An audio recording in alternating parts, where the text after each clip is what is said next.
السلام علیکم ورحمۃ اللہ وبرکاتہ۔ امید ہے آپ سب بخیریت ہوں گے۔ اللہ آپ کو عافیت و سلامتی میں رکھے۔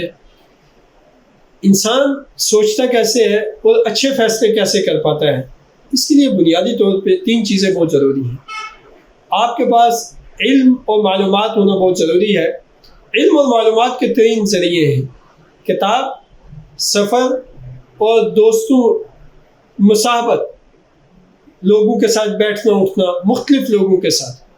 کتاب میں بہت وسیع آپ کو جو معلومات ملتی ہیں، پوری کتاب پڑھنے سے جو معلومات حاصل ہوتی ہیں اس سے بڑا دائرہ وسیع ہوتا ہے۔ آپ کا ذہن وسیع ہو جاتا ہے، آپ کو دنیا بھر کی چیزیں ایک کتاب میں مل جاتی ہیں، اور دنیا بھر کے تجزیات و تجربات کسی شخص کے آپ کو ایک کتاب میں مل جاتے ہیں۔ اسی طرح سے آپ کو سفر بہت ساری چیزیں دکھا دیتا ہے کہ سفر میں مختلف علاقے، مختلف تہذیبیں، مختلف تمدن، مختلف طرح کے لوگ، مختلف طرح کے رویے دیکھنے کو مل جاتے ہیں۔ تیسری چیز صحبت ہے۔ آپ جیسے لوگوں میں بیٹھیں گے آپ ویسے ہو جائیں گے۔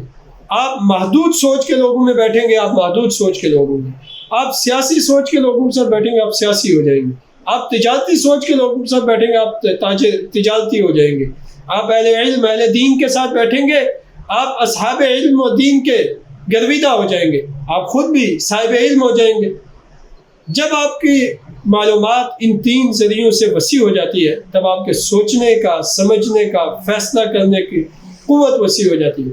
جو لوگ جتنے تنگ ماحول میں رہتے ہیں، وہ کسی شخصیت کے پیچھے چلے جاتے ہیں، وہ ایک شخصیت کے پرستار ہوتے ہیں، وہ کسی ایک تنظیم کے پرستار ہوتے ہیں، تو ان لوگوں کا دائرہ سوچنے اور سمجھنے کا اتنا ہی تنگ ہوتا ہے، اور اس کے نتائج یہ ہوتے ہیں کہ ان کے ہمیشہ ذہن متشددانہ رویوں کے قائل ہوتے ہیں۔